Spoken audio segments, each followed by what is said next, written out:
Assalamualaikum warahmatullahi wabarakatuh. Waalaikumsalam warahmatullahi wabarakatuh. Alhamdulillah, alhamdulillahil jabbaril qahhar, al-azizil ghaffar, khaliqil jannati wan nar. Wassalatu wassalamu ala sayyidina Muhammadinil mukhtar wa ala alihi wa ashabihil adhar, amma ba'du.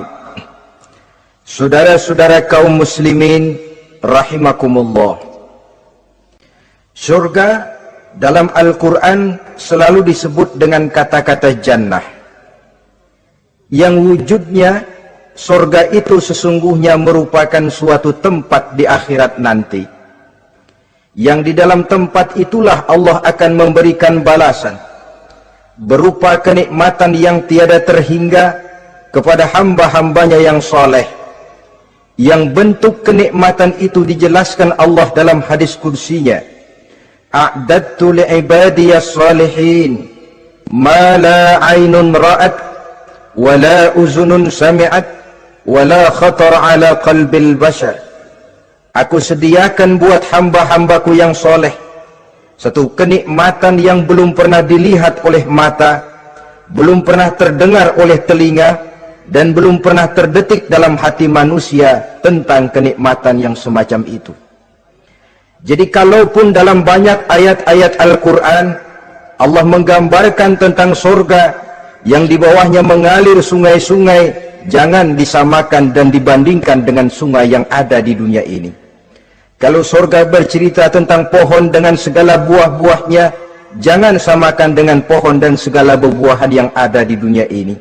Kalau surga bercerita tentang istana, tentang tempat tidur, tentang permadani dan sebagainya, seluruhnya tidak sama dan tidak bisa disamakan atau dibayangkan dengan yang kita hadapi dalam kehidupan di dunia ini. Di sanalah manusia akan menemukan kehidupan yang hakiki, yang sebenar-benarnya, yang tidak akan pernah berubah untuk selama-lamanya. Adapun kehidupan di dunia ini, boleh saja kita katakan kehidupan yang kamuflase, fata morgana, atau dalam bahasa agama sering disebut dengan kehidupan khayali. Ia berubah, ia bertukar, ia berganti oleh pergeseran masa dan pertukaran waktu. Kita jadi orang kaya di dunia, bagaimanapun kayanya kita, kekayaan itu tidak lain adalah kekayaan khayali namanya. Hari ini dia kaya, besok dia boleh jatuh bangkrut. Tengoklah orang-orang kaya di dunia ini, yang tidak cuma sekedar memperkaya diri untuk dirinya sendiri saja, tapi kadang-kadang sudah mempersiapkan untuk anak-anaknya, untuk cucu-cucunya, untuk iparnya, untuk besannya, pendeknya untuk seluruh keluarganya. Tidak cukup harta cuma untuk 1, 2, 3, bahkan sampai 7 keturunan. Tidak cukup dengan uang miliaran, malah triliunan. Tidak cukup dengan punya tanah yang luas, malah gunung dibeli, laut dibeli, langit pun kalau dijual mau dibeli. Sudah melampaui batas yang dinamakan kewajaran, dihinggapi penyakit rakus bin serakah alias tamak, lalu menghalalkan segala macam cara untuk mencapai harta, padahal itu tidak lebih dari bayangan khayali. Harta yang banyak itu mampukah menolak penyakit yang hendak datang? Harta yang banyak itu mampukah menahan tumbuhnya uban selembar di atas rambutnya? Harta yang banyak itu mampukah mencegah sebuah giginya yang hendak permisi? Dan pada akhirnya harta yang begitu banyak itu mampukah menolak kedatangan malaikat maut? Sama sekali ternyata tidak. Itulah kekayaan khayali namanya. Karena itu orang yang terbuka mata hatinya, dia tidak hanya mengejar kekayaan khayali ini, dia mengejar kekayaan hakiki yang terpendam di dalam kepribadian berupa al-akhlaqul karimah, akhlak dan budi pekerti yang terpuji yang menghiasi jiwa dan kehidupannya. Ada sifat sabarnya, ada sifat syukurnya, ada sifat qanaahnya, dan segala macam akhlak yang terpuji. Itulah kekayaan jiwa yang tidak bisa dinilai dengan materi. Kita punya pangkat, jabatan, kedudukan tinggi, pangkat apapun di dunia ini sesungguhnya tidak lebih dari pangkat khayali. Buktinya bahwa dia pangkat khayali, pangkat di dunia ini selalu ada bekasnya. Saudara kenal ada bekas camat, ada? Ada bekas lurah, ada bekas gubernur, ada bekas menteri, ada bekas presiden. Hari ini dia lurah, besok bekas lurah. Hari ini dia camat, besok bekas camat. Hari ini dia menteri, besok bekas menteri. Pangkat khayali. Maka Quran menganjurkan jangan pangkat khayali yang kita kejar mati-matian. Sampai menggunakan sistem jilat atas, injak bawah, sikut kiri kanan, yang penting dapat kedudukan. Padahal itu tidak lebih daripada pangkat khayali. Quran menganjurkan carilah pangkat hakiki. Kedudukan di sisi Allah, maqam di sisi Allah, itulah pangkat yang sebenarnya. Apa jalan ke arah sana? Quran memberikan petunjuk. Wa minal laili fatahajjad bihi nafilatan lak asa an yab'asaka rabbuka maqaman mahmuda. Di keheningan malam, dikala orang tidur nyenyak, bangunlah engkau tahajud kepada Allah Tuhanmu. Pasti kalau itu kau laksanakan, Allah akan menempatkan engkau di satu tempat yang terpuji, mendapat pangkat yang hakiki dan bukan sekedar pangkat khayal. Kita berusia muda, muda kita ini pun muda khayali. Berapa lama kita muda? Hari berubah jadi minggu, minggu bertukar menjadi bulan, bulan pergi datanglah tahun. Pergeseran masa dan pertukaran waktu membuat kita jadi berubah. Kulit yang tadinya kencang jadi lentur dan keriput, segalanya berubah. Oleh karenanya, pada kehidupan di surga nanti, orang akan menemukan kehidupan yang hakiki, yang tidak akan pernah berubah untuk selama-lamanya. Nah, kita akan mulai dengan menjelaskan bagaimana sebenarnya keadaan surga itu. Pertama, luasnya. Berapa sih luasnya surga? Dengan logika, sekarang ini dunia dihadapi dengan kekhawatiran terhadap peledakan penduduk yang nyaris tidak terkendali. 5 miliar lebih jumlah manusia yang nongkrong di permukaan bumi. Tapi sesungguhnya planet bumi yang kita tinggali ini cuma satu planet kecil dari 9 buah planet yang berada dalam sistem tata surya matahari yang lazimnya kita namakan galaksi. Selain tata surya matahari yang namanya galaksi itu, masih terdapat lagi galaksi-galaksi lain yang dengan sendirinya juga dikitari oleh planet-planet lain. Dan bumi kita yang kita tinggali ini, yang dihuni oleh tidak kurang 5 miliar manusia, hakikatnya cuma setitik debu di tengah angkasa alam yang luas ini. Oleh karenanya, di dalam surah Ali Imran ayat 173, ayat 133, Allah Subhanahu wa taala menjelaskan, "Wasari'u ila maghfiratin min rabbikum wa jannatin 'arduha as-samawati wal ardu u'iddat lil muttaqin." Bersegeralah kamu menuju ampunan Allah dan surga yang luasnya seluas langit dan bumi. Seluas langit dan bumi. Sedangkan langit oleh mata telanjang ini kan tidak pernah kelihatan. Yang nampak oleh kita biru di atas itu cuma batas titik pandangan manusia yang terjauh. Dan konon itu adalah refleksi sinar matahari yang menyentuh air laut, melahirkan warna biru. Sedangkan hakikat langit itu sendiri sampai hari ini belum terjangkau oleh kemajuan ilmu pengetahuan. Sejauh-jauhnya manusia pergi baru ke bulan. Mungkin dalam beberapa tahun mendatang dia akan pergi ke planet-planet Mars dan planet-planet lainnya. Tapi itu masih terbatas dalam sistem tata surya matahari atau galaksi kita ini. Belum lagi sampai kepada langit yang pertama. Surga yang disediakan untuk orang-orang saleh ini luasnya seluas 7 lapis langit dan bumi. Jadi saudara tidak usah berpikir khawatir di surga nanti kehabisan kapling. Di dunia ini saja masalah tempat tinggal sekarang ini jadi masalah pelik, karena memang peledakan penduduk seiring dengan perkembangan tentang lapangan kerja yang harus disiapkan, sekolah yang mesti disediakan, sarana pendidikan yang harus disiapkan, rumah sakit untuk menjaga kesehatan, dan kompleks betul masalahnya. Tetapi di surga nanti arduhas samawati wal ard, luasnya seluas 7 lapis langit dan bumi. Satu keluasan yang hanya Allah saja yang maha tahu tentang batas-batasnya. Itu tentang luasnya surga. Lalu bagaimana keadaan di surga? Apakah ada bangunan-bangunan, taman-taman, kebun-kebun? Tentu ada. Di surga ada kebun yang tanamannya berupa tumbuh-tumbuhan dan menghasilkan buah-buahan, yang buah-buahannya pun boleh dimakan oleh manusia, karena tidak akan pernah ada larangan lagi dalam kehidupan di sana. Dalam surah Ar-Rahman ayat 54 misalnya, kita dapati penjelasan dari Allah Subhanahu wa taala, wa janal jannataini dan. Begitu juga dalam surah Waqiah ayat 32 dan 33, Allah menjelaskan, wa fakihatin kasiratin la maqtu'ati wa la mamnu'ah.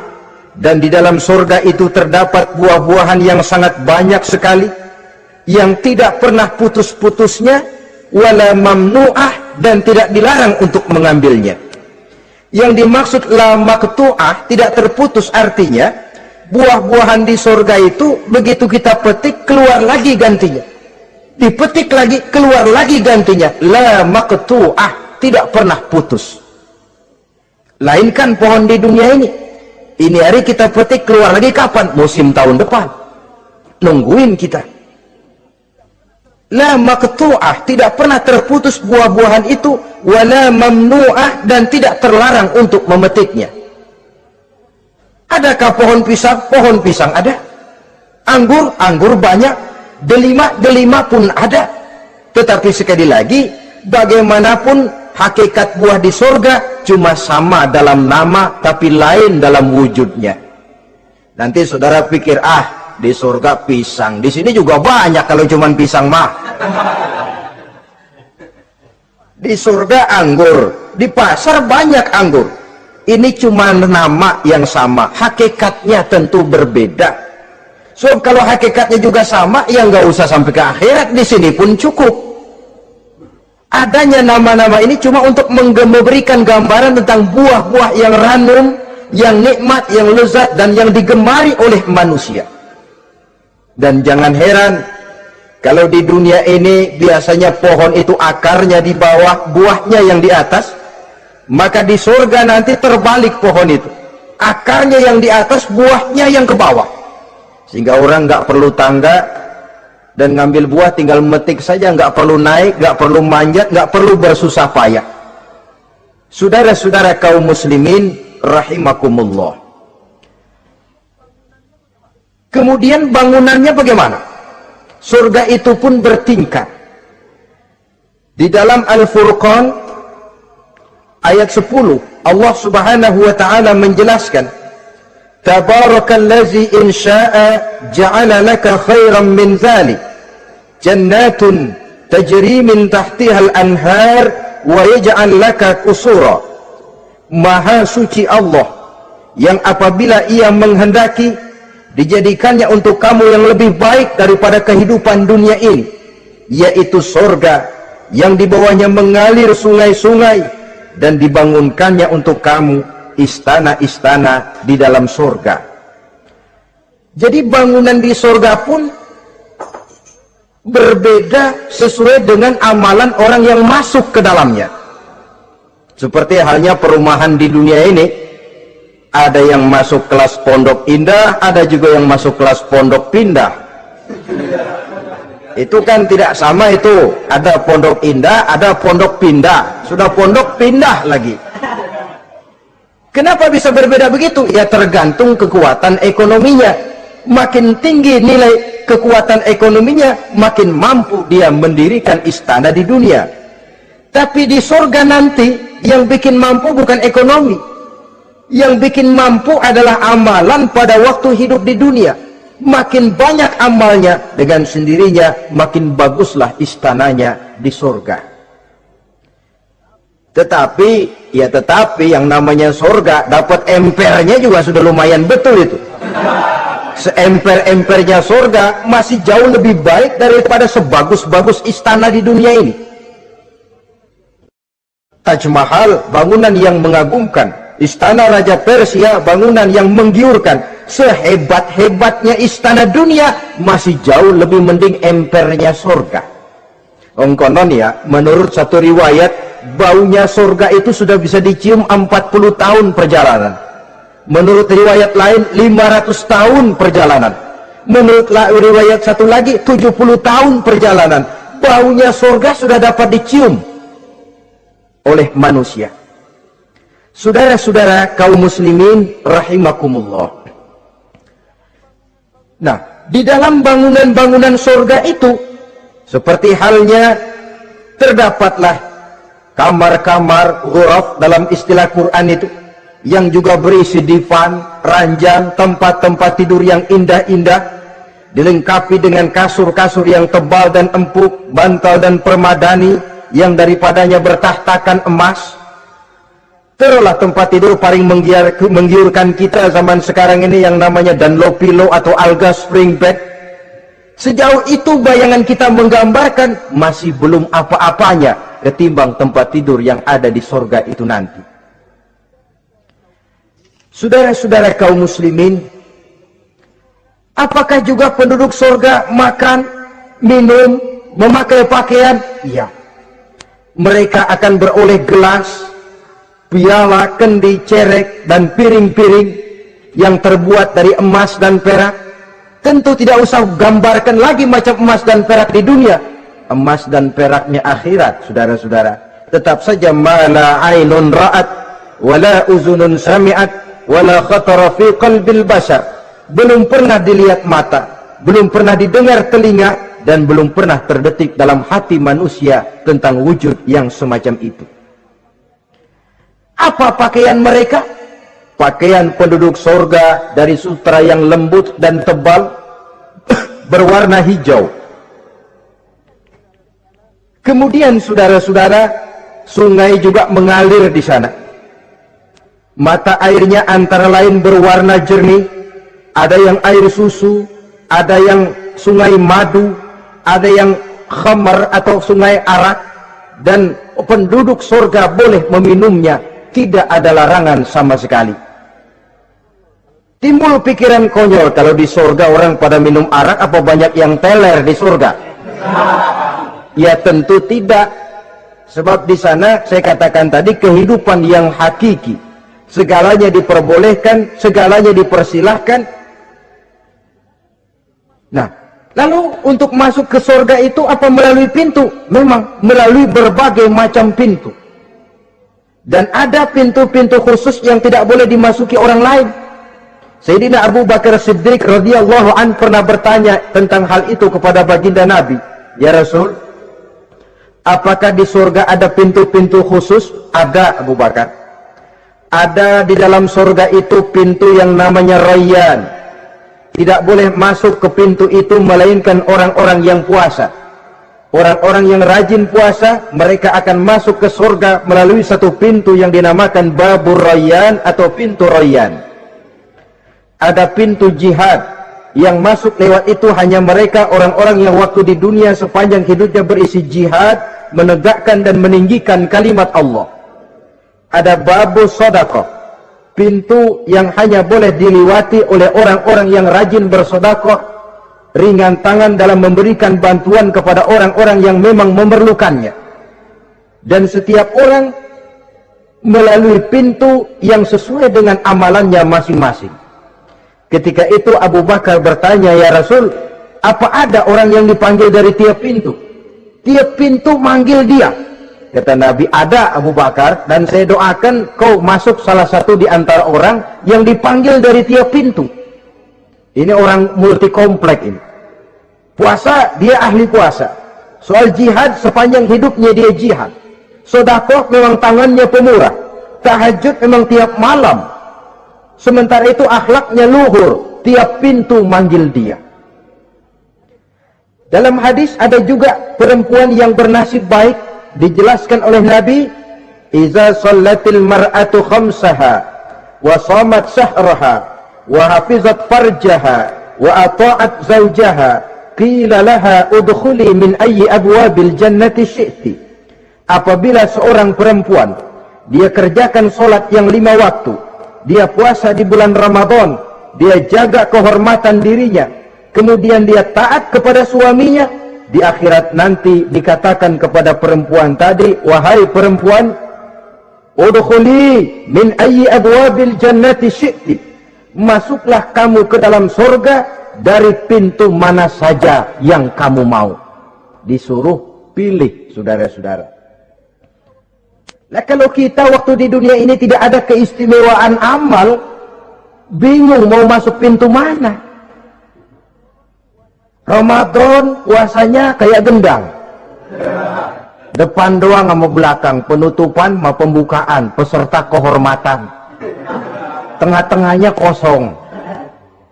Nanti mau masuk pintu royan, ditanya, ini pintunya orang yang puasa. Kamu puasa Ramadan? Puasa juga sih. Puasa juga sih bagaimana? Iya, pembukaan mau penutupan. Tengahnya kosong, nggak bisa lewat pintu sini, cari pintu lain saja. Mau masuk kita lewat pintu jihad, ditanya lagi, kamu lewat sini apa merasa pernah berjuang membela agama waktu di dunia? Mau lewat pintu sholat, apa kau termasuk orang yang konsekuen menjaga sholat? Bersyukurlah kita kalau tiap pintu memanggil. Kalau tidak, adalah salah satu amal kita yang menunjukkan keistimewaan kita. Karena itu beramal nggak perlu banyak, yang penting rutinnya, istiqomahnya. Ahabbul a'mali indallah adwamuha wa in qalla. Amalan yang paling dicintai Allah yang dikerjakan secara tuntas walaupun tidak banyak. Saudara baca ayat Quran nggak banyak, satu malam cuma 3 ayat, tapi rutin tiap malam 3 ayat, tiap malam 3 ayat. Itu lebih dicintai Allah daripada sekali ngaji 1 juz, terus 3 bulan nggak ngaji-ngaji. Lebih baik yang sedikit-sedikit ini tapi rutin, dia akan menjelma menjadi amalan yang banyak daripada sekalinya banyak lalu ke belakangnya malah tidak ada sama sekali. Hendaknya ada amalan-amalan kita yang menunjukkan keistimewaan dan kelak akan menjadi pintu yang kita tempuh di surga nanti. Apabila kita sudah melalui pintu-pintu surga itu dan tinggal di dalamnya dengan pakaian, dengan perhiasan, dengan makanan dan minuman sebagai yang saya sebutkan tadi, maka kita pun dalam kehidupan di sana akan dilayani oleh pelayan-pelayan muda. Yatufu alaihim wildanun mukhalladun. Pelayan-pelayan yang muda itu keliling melayani apa keperluannya dan tidak pernah tua pelayan itu, sebagaimana kita pun tidak akan pernah tua. Pendeknya sudah jadi king of king di surga itu, jadi raja di raja. Fasilitas serba cukup, apa yang kita mau tersedia, tidak ada larangan dan pelayan seperlunya diberikan kepada kita. Nah, bagaimana keadaan penduduk surga? Dari Imam Turmuzi dijelaskan satu hadis, berkata Hasan al-Basri, "Ahlul jannati kulluhum abna'u 33 sanah." Mereka rata-rata orang-orang muda penduduk surga itu. Umurnya tidak lebih 33. Ya muda-mudanya, cakep-cakepnya, ganteng-gantengnya. Pantas kalau suatu hari ada perempuan tua menghadap Rasul. "Ya Rasul, saya ahli ibadah. Saya beriman kepada Allah, saya cinta kepada Islam, apakah saya akan masuk surga ya Rasul?" Nabi senyum, "Enggak bu, nenek-nenek enggak masuk surga." Itu perempuan nangis sejadi-jadinya. "Ya Rasul, kalau gitu sia-sia tahajud saya. sia-sia puasa saya, sia-sia segala macam ibadah saya. Nenek-nenek nggak masuk surga ya Rasul, sayang benar segalanya.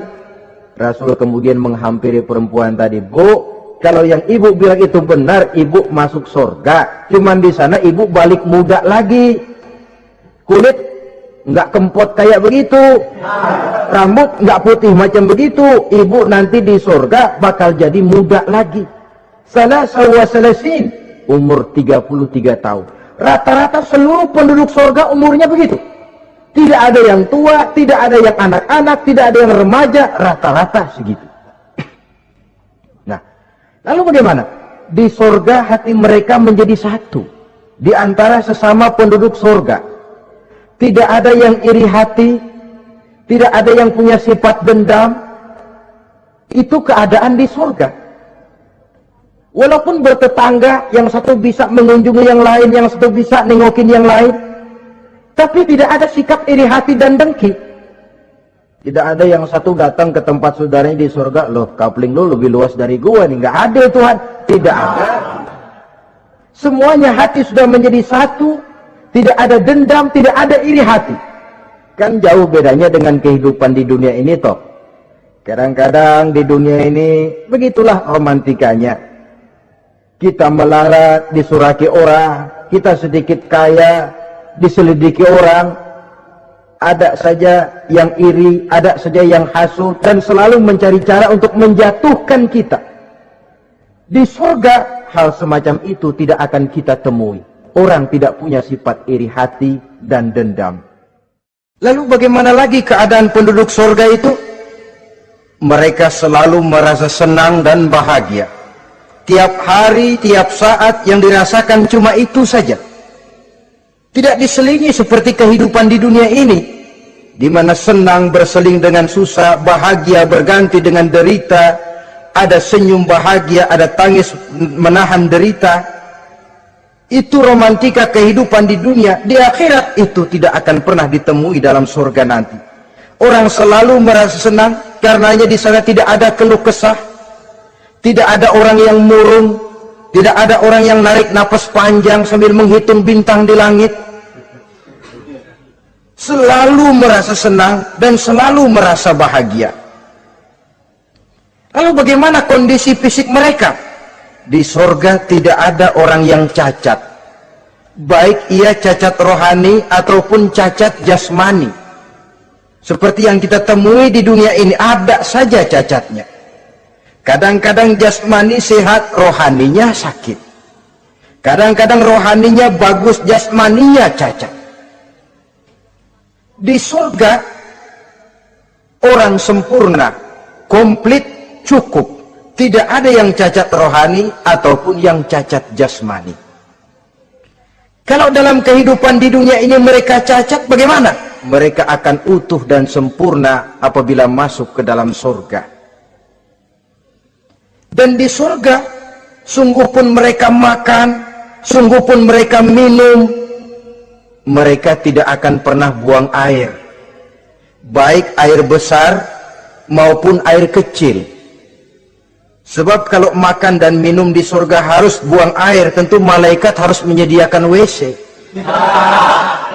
Dan kalau surga sudah ada WC, tentu tinja yang repot. Saudara-saudara kaum muslimin, tidak buang air, juga tidak buang angin. Dan tidak sakit, tidak terkena penyakit. Penyakit apapun namanya, sudah di surga itu daerah bebas penyakit. Jadi barangkali kalau keluar ke halaman surga nggak pakai baju masuk angin, tidak. Sebab di sana repot nyari duit kerokan.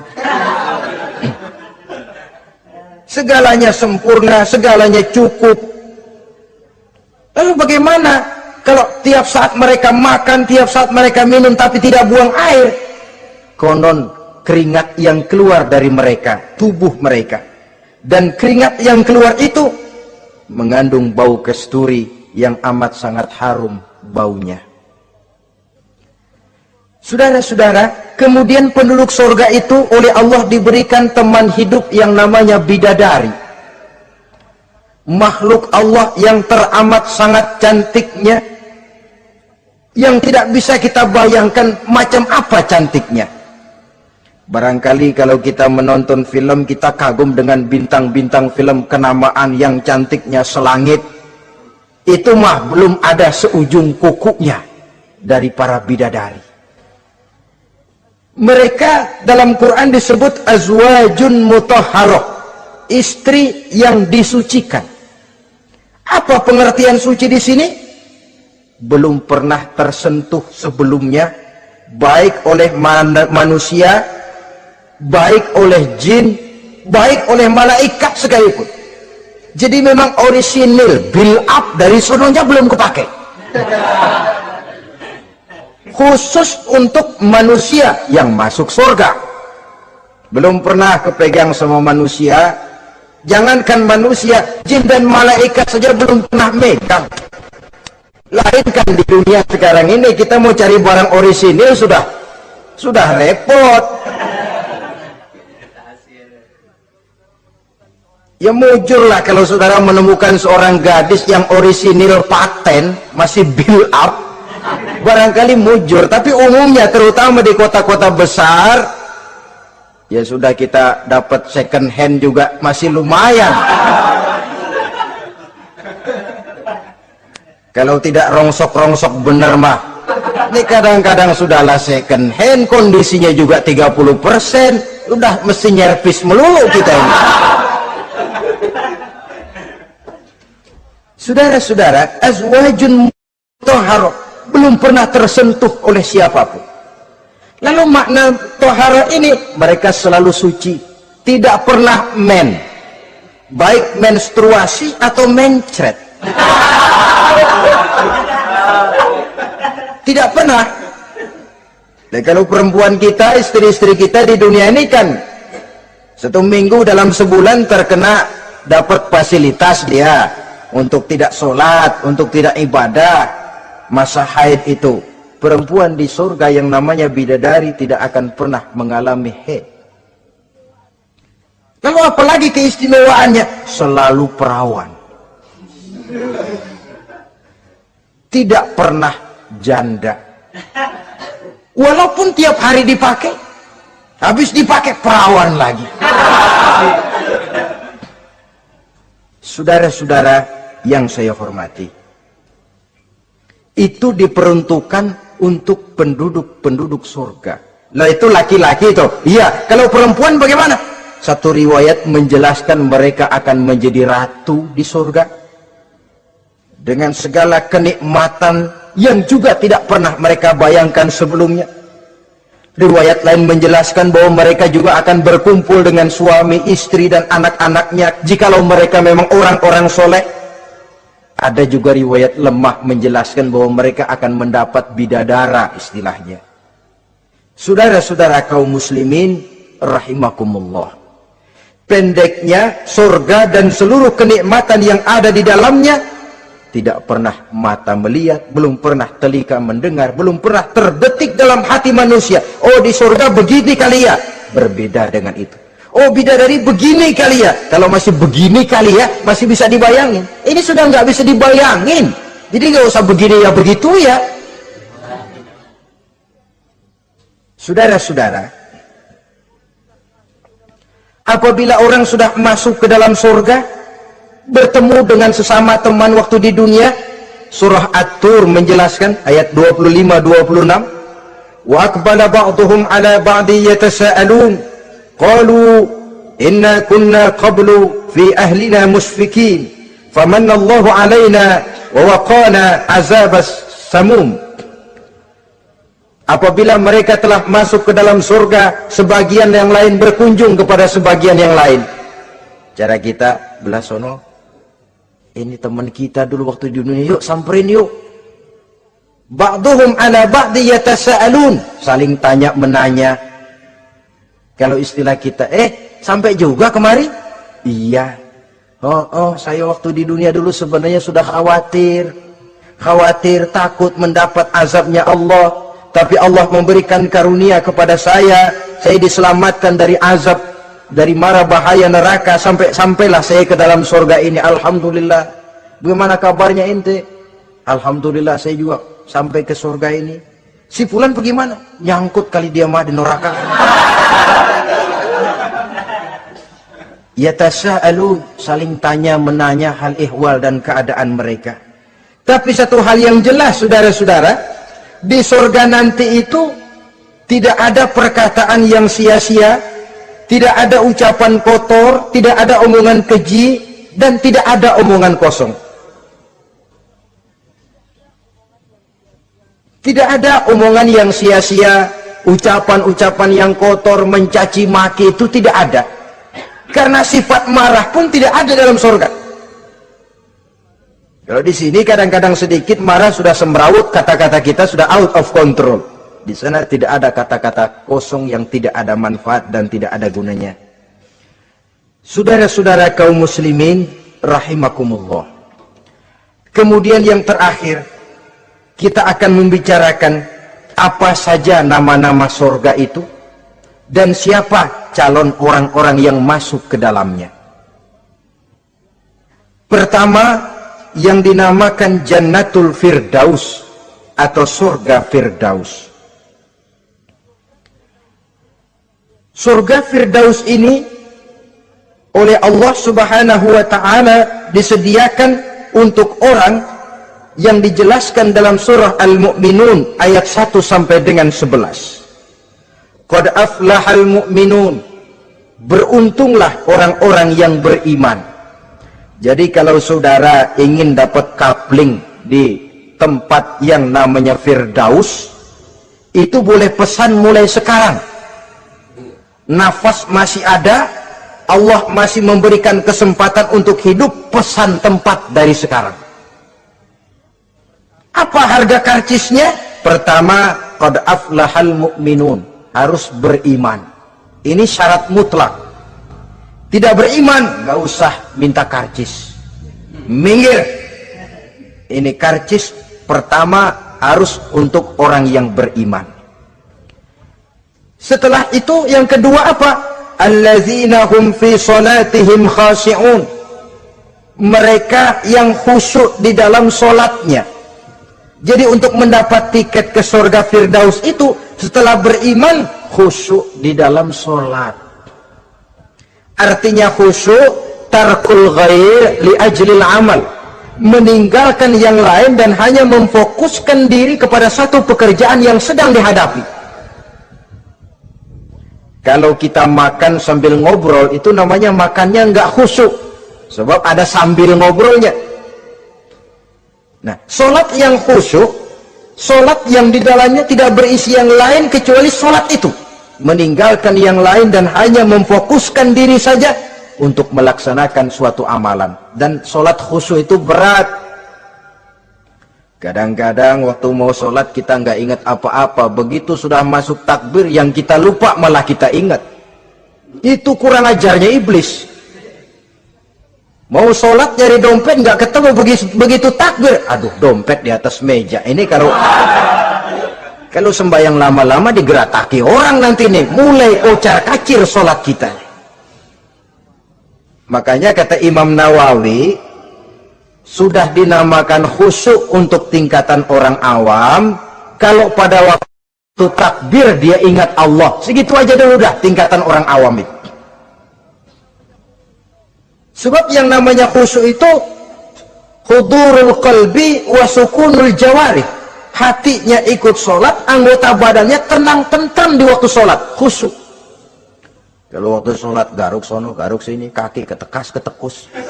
Terus sudah anggota badannya nggak khusyuk. Atau anggota badannya tenang tentram, nggak gerak-gerak, cuma hatinya ngayap kemana-mana. Badannya di musola, hatinya di pasar. Itu juga nggak khusyuk, dan itu berat. Karena itu ini syarat kedua untuk mendapat tiket ke Firdaus. Imam Ali saja pernah dites oleh Rasul. Ya Ali, saya ya Rasul, kalau kau bisa sembahyang khusyuk, aku boleh kasih kau serban. Kamu boleh pilih yang hijau apa yang putih nanti. Baik ya Rasul. Sembahyang beliau 2 rakaat. Selesai salam ditanya, yang mana sorbannya Li?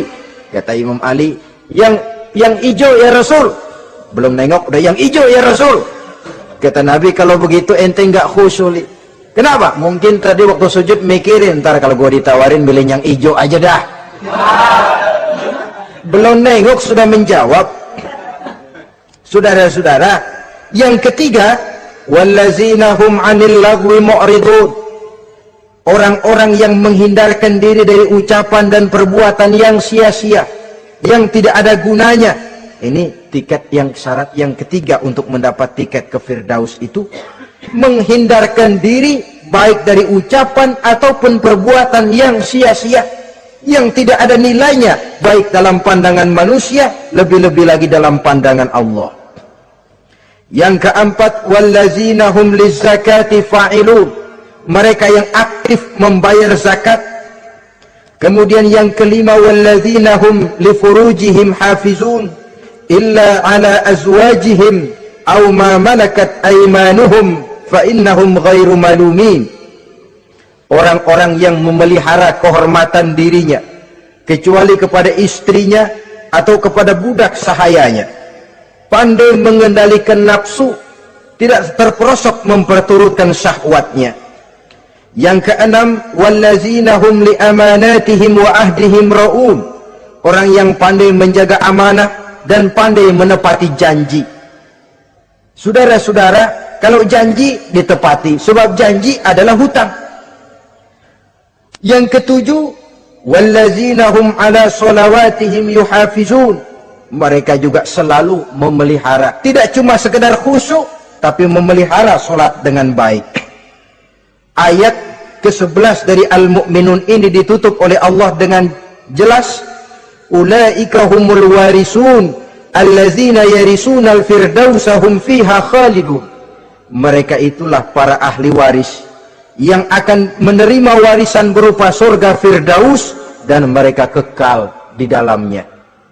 Kalau tadi sudah kita tangkap bahwa begitu besar kenikmatan yang ada di dalam surga, ternyata barang yang mahal memang tidak mudah untuk didapat. Saudara-saudara, inilah surga Firdaus. Adapun yang kedua, nama surga itu disebut dalam Quran Jannatu Adnin, surga Aden. Untuk siapa mereka? Dalam surah Ar-Ra'd ayat 22 dan 23 Allah menjelaskan, wallazina sabaru ibtigha'a wajhi rabbihim wa aqamus shalah wa anfaqu mimma razaqnahum sirran wa alaniyah wa yadra'una bil hasanati sayyi'ata ulaika lahum uqbad dar jannatu adnin yadkhulunaha. Dan orang-orang yang sabar, wallazina sabaru, orang-orang yang sabar. Sabar dalam apa? Ibtigha'a wajhi rabbihim, dalam menuntut keridhaan Allah. Sabar dalam mencari keridhaan Allah. Sujud mencari keridhaan Allah, sabar. Puasa mencari keridhaan Allah, sabar. Melaksanakan segala macam ibadah untuk mencari keridhaan Allah, sabar. Ini syarat untuk mendapat tiket ke surga Aden nanti, Jannatu Adnin. Sabar dalam mencari ridho Allah. Apalagi di zaman sekarang katanya persaingan hidup makin tajam, lapangan kerja makin sulit, mental hipokrit makin merajalela, golongan munafik alias bunglon ada di mana-mana. Kalau nemplok di daun kuning warnanya kuning, hinggap di daun hijau dia jadi hijau, nempel di dahan coklat jadi coklat. Menjilat ke sana kemari, bukan untuk mendapat ridho Allah kadang, tapi untuk mendapat ridho atasannya, mendapat restu atasannya. Ini kan realita dalam kehidupan. Saudara-saudara, mencari muka, padahal seorang muslim ibtigha'a wajhi rabbihim, sabar dalam mencari ridho Allah. Lalu wa aqamus shalah, mereka mendirikan salat. Di sini hanya pengertian umum, mendirikan salat. Kalau dalam Firdaus tadi ditegaskan, tidak cuma sekedar mendirikan, tapi juga khusyuk dan memelihara. Ini mendirikan, saudara-saudara. Maaf, Ada orang yang mengerjakan sholat, ada orang yang mendirikan sholat. Apa bedanya itu? Kalau mengerjakan sholat cuma sekedar gugur kewajiban. Pokoknya gugur kewajiban beres. Kadang-kadang pulang sembahyang Jumatnya bersendal. Enggak sembahyang dia, sembahyang. Kok nyolong sendal pulangnya? Itu baru ngerjain sholat, belum mendirikan sholat. Kalau mendirikan sholat, selesai sholat, ajaran sholat diterjemahkan dalam kehidupan. Itu mendirikan namanya. Ada istimror, kontinuitas alias kesinambungan. Selesai sholat, akhlak sholat, ajaran sholat diterjemahkan di luar sholat. Itu makna aqamus sholat. Apalagi syarat yang ketiga untuk mendapat tiket ke surga Aden ini, wa anfaqu mimma razaqnahum sirran wa alaniyah. Menginfakkan, membelanjakan di jalan Allah rezeki yang diberikan kepada mereka, baik terang-terangan maupun sembunyi-sembunyi. Maka sedekah itu terang-terangan baik, sembunyi-sembunyi juga baik kalau niatnya ikhlas karena Allah. Terang-terangan baik. Kenapa? Untuk merangsang orang lain supaya berbuat seperti kita. Bukan untuk dipuji, bukan untuk mendapat ria. Saudara-saudara, saya yang miskin nyumbang 100.000, saudara berapa yang kaya? Ini boleh untuk merangsang orang lain. Tapi kalau untuk ria, itu tentu dilarang oleh agama. Terang-terangan boleh, sembunyi juga boleh. Bahkan itu yang dianjurkan oleh Nabi. Tangan kiri tidak tahu apa yang diberikan oleh tangan kanannya. Saudara-saudara, lalu yang keempat, wa yadra'una bil hasanati sayyi'ata. Mereka menolak kejahatan dengan kebaikan. Dia hanya tidak berteriak-teriak tentang kemiskinan, tapi melakukan usaha bagaimana mengatasi kemiskinan. Dia tidak hanya berteriak dengan mengemukakan berbagai macam kemunkaran, tapi mengimbanginya dengan menanamkan segala macam kebajikan. Seperti sekarang ini tuh, air saja kalau cuma dibendung tapi tidak disalurkan kan ngebludak, jebol bendungan.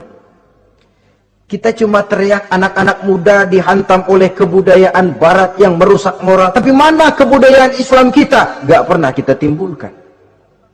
Musuh kita adalah kemiskinan dan kebodohan, jelas. Tapi apa langkah ekonomi yang kita lakukan untuk mengatasi kemiskinan? Dan bagaimana upaya kita meningkatkan mutu pendidikan? Kadang-kadang yang mutunya baik, mahalnya nggak kejangkau oleh lapisan rakyat yang di bawah, menengah ke bawah ini. Itu yang jadi problem. Orang yang mendapat tiket ke surga Aden ini, mereka menolak kejahatan dengan mengimbanginya, melakukan kebajikan. Tidak cuma teori, tidak cuma propaganda, tapi ada langkah konkret bahwa untuk membentengi kemaksiatan harus diperbanyak munkar. Untuk mengimbangi segala macam perbuatan durjana harus dikembangkan majelis taklim pesantren, menghidupkan akhlak Islamiyah dalam kehidupan sehari-hari. Wa yadra'una bil hasanati sayyi'ah. Orang semacam itulah yang akan mendapat tiket ke surga Aden atau Jannatu Adnin nanti. Dua. Adapun surga yang ketiga dinamakan Jannatun Naim. Surga Naim. Naim mengandung arti penuh kenikmatan. Tiketnya sederhana saja. Al-Qalam ayat 34. Inna lil muttaqina inda rabbihim jannatu na'im. Sesungguhnya bagi orang-orang yang bertakwa kepada Allah, mereka akan mendapat balasan berupa jannatun na'im. Surga Naim namanya. Jadi tidak banyak untuk mendapatkan surga Naim ini, cuma takwa. Cuman takwa yang jadi banyak. Apa itu takwa? Sekarang ini kan takwa jadi lalap. Dan orang sering menggunakan istilah agama di zaman sekarang ini untuk maksud yang tidak sama dengan maksud agama. Padahal takwa ini jelas, sebelum Islam datang ke Indonesia, kita orang Indonesia tidak kenal kata-kata takwa. Maka kalau harus menggunakan kata takwa, pengertiannya harus dikembalikan kepada pengertian Islam. Ini sih enggak. Orang yang mana aja kalau dilantik bertakwa kepada Tuhan yang Maha Esa, bertakwa, sampai membleh ke bibir, bertakwa. Tapi kalau sudah megang jabatan, kadang-kadang takwa ngalor dia ngidul. tidak relevan lagi. Lalu apa sih yang namanya takwa itu? Sederhana saja. Imtisalul awamir wajtinabun nawahi, itulah takwa. Melaksanakan segala yang diperintah, menjauhi yang dilarang, itu takwa. Menjalankan perintah dengan meninggalkan larangan, apa bedanya? Kalau melaksanakan perintah boleh sesuai dengan kemampuan, tapi menjauhi larangan mutlak. Laksanakan perintah Allah sesuai dengan kemampuanmu, tapi tinggalkan larangan Allah mutlak. Mampu tidak mampu, tinggalkan. Enak kalau ada perintah, jauhi larangan Allah semampu kamu. Ya enak, tinggal kita milih. Saya belum mampu ninggal teler itu, lezat itu, belum mampu. Yang boleh semampu kita melaksanakan perintah. Sholat semampu kita, asal jangan mampu lalu pura-pura tidak mampu. Puasa semampu kita, jihad semampu kita. Tapi kalau sudah meninggalkan larangan mutlak, mampu tidak mampu, harus ditinggalkan. Jadi kelihatannya sederhana takwa ini, tapi masalahnya rumit. Melaksanakan yang diperintah, menjauhi yang dilarang. Dan itu tiket untuk mendapatkan surga naim atau jannatun naim. Yang keempat, saudara-saudara, di antara nama surga itu ada yang disebut surga ma'wa atau jannatul ma'wa. Apa tiket untuk sampai ke sana? Surah An-Nazi'at ayat 40 dan 41. Wa amma man khafa maqama rabbih wa nahan nafsa 'anil hawa fa innal jannata hiyal ma'wa. Sesungguhnya orang-orang yang takut kepada larangan Tuhannya, wa nahan nafsa 'anil hawa, dan sanggup mengendalikan nafsu, sanggup mengendalikan diri dari memperturutkan hawa nafsu, fa innal jannata hiyal ma'wa. Surga ma'walah tempat tinggalnya nanti. Jadi tiket ke jannatul ma'wa ini, pertama, khafa maqama rabbih, takut kepada batas-batas yang telah ditentukan oleh Tuhannya. Ini batasnya, kamu jangan nyebrang ke sini. Ini batas yang halal, ini yang haram, ini yang hak, ini yang batil, ini yang ma'ruf, ini yang munkar. Orang yang ingin mendapat tiket ke ma'wa, dia takut batas-batas itu. Lalu sanggup mengendalikan diri, tidak sampai memperturutkan hawa nafsunya. Itu tiket ke surga ma'wa. Yang kelima dinamakan surga Darussalam atau Jannah Darussalam. Dijelaskan dalam Al-An'am ayat 126 dan 127.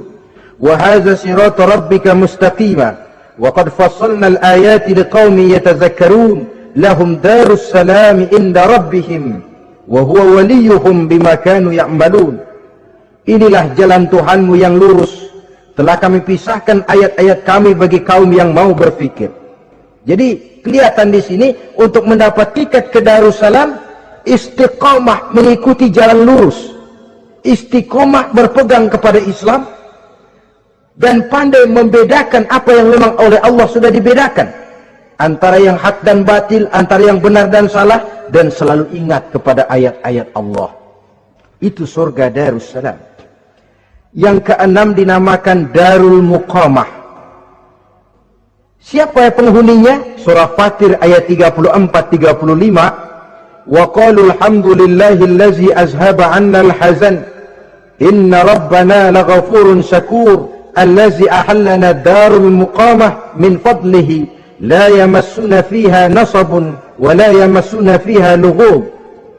Yaitu orang-orang yang senantiasa bertahmid, memuji kebesaran Allah Subhanahu wa taala. Mereka akan mendapatkan darul muqamah. Yang ketujuh dinamakan surga maqamul amin. Ini pun disediakan untuk orang yang bertakwa, seperti dalam Ad-Dukhan ayat 51, innal muttaqina fi maqamin amin. Dan yang terakhir, yang ke-8 adalah surga khuldi atau jannatul khuldi. Dalam surah Al-Furqan ayat 15 dijelaskan, qul adzalika khairun am jannatul khuldi allati wu'idal muttaqun kanat lahum jazaan wa masira. Saudara-saudara kaum muslimin rahimakumullah, oleh terbatasnya waktu, inilah sekelumit tentang surga dan calon-calon penghuninya. Mudah-mudahan dijadikan kita oleh Allah termasuk salah seorang di antara calon-calon yang kelak akan menjadi penghuni surga, mendapat kenikmatan yang kekal dan abadi di dalamnya. Amin ya rabbal alamin.